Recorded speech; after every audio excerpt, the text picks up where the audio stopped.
Assalamualaikum warahmatullahi wabarakatuh. Bersyukur kepada Allah, bersalawat kepada Nabi. Allahumma sholli ala Sayyidina Muhammad wa ala ali Sayyidina Muhammad.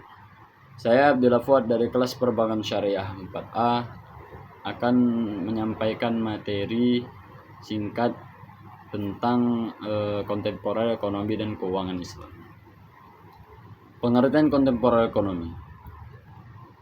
Ekonomi kontemporer maksudnya itu adalah isu atau masalah ekonomi yang terjadi di zaman sekarang.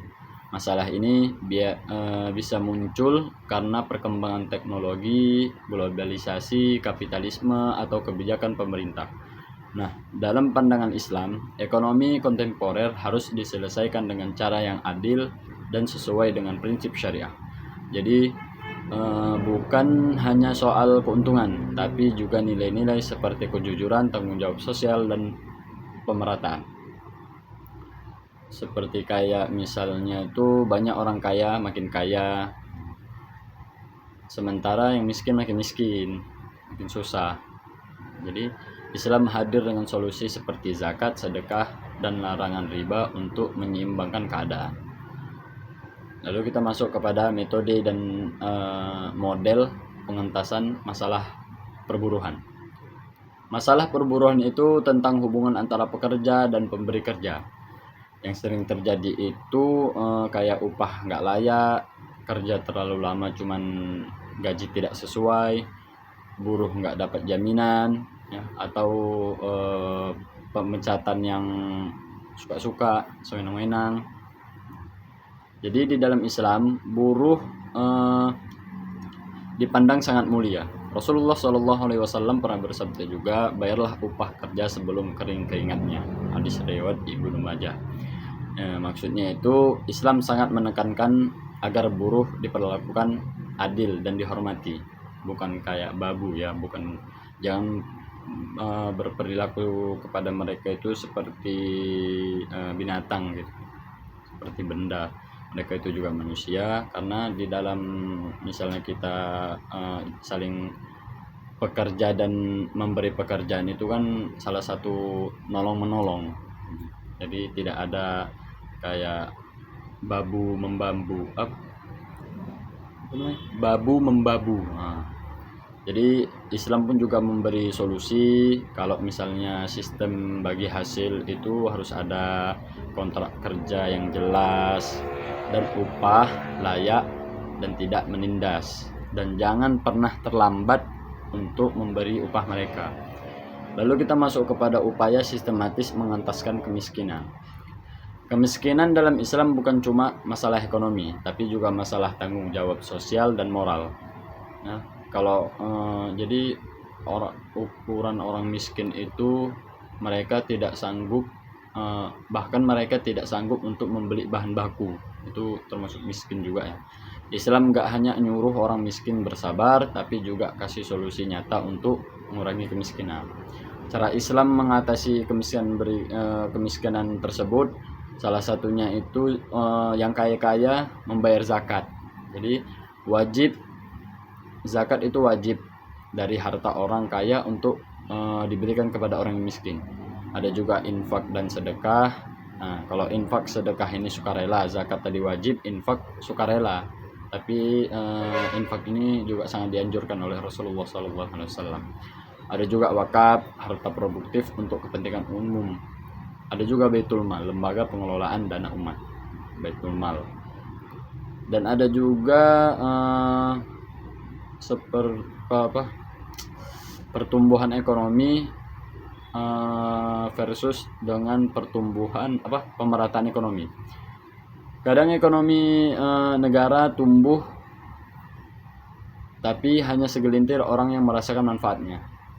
Jadi kalau pertumbuhan ekonomi itu hanya segelintir orang yang bisa mendapatkan, orang-orang yang mempunyai kekuasaan yang besar cuman bisa merasakan manfaatnya. Sementara itu banyak rakyat yang tetap hidup susah. Ini disebut dengan ketimpangan ekonomi. Jadi Islam itu ingin dua-duanya berjalan sama gitu, balance. Pertumbuhan ekonomi juga ada, pemerataan juga ada. Pertumbuhan itu agar negara itu makmur dan pemerataan, agar semua orang ya, atau agar semua masyarakat itu dapat merasakan manfaat. Nah, jadi prinsip Islam lebih berfokus kepada pemerataan, bukan berarti meninggalkan yang namanya pertumbuhan ekonomi. Jadi ada juga kita masuk kepada pengertian keuangan Islam atau syariah. Keuangan syariah adalah sistem keuangan yang sesuai dengan hukum Islam atau syariah. Artinya dalam sistem ini keuangan syariah itu tidak mendukung yang namanya sistem riba atau bunga, horor atau ketidakjelasan. Mereka tidak juga mendukung yang namanya maisir atau judi, dan transaksi itu harus adil dan saling ridho-meridoi. Harus. Jadi transaksi dalam Islam itu harus saling menguntungkan, jangan ada yang salah satu merugikan gitu. Jadi satu harus ridho meridoi. Contohnya itu kayak bank konvensional kasih pinjaman, kalau misalnya bank konvensional itu ngasih pinjaman tambah bunga, kasih bunga lagi. Sedangkan di bank syariah itu lebih menawarkan kerjasama usaha bagi hasil untung dan atau rugi. Tujuannya itu bukan hanya cari untung, tetapi juga bangun ekonomi yang sehat, jujur, dan berkah. Lalu kita masuk kepada investasi asing dalam perspektif Islam. Investasi asing itu maksudnya modal dari luar negeri ke dalam negeri. Dalam Islam boleh aja menerima investasi asing asal tidak merusak ekonomi lokal, tidak mengambil alih sumber daya strategis, bisnisnya halal, dan patuh kepada hukum-hukum yang udah ditetapkan oleh Islam. Contohnya yang dibolehkan, investor dari luar buka usaha halal seperti restoran, peternakan, atau teknologi ramah lingkungan. Nah, itu boleh. Yang penting dia halal, tidak ada riba atau maghrib lah, tidak ada unsur maghrib, dan halal. Nah, tidak ada yang haram. Itu diperbolehkan dalam Islam.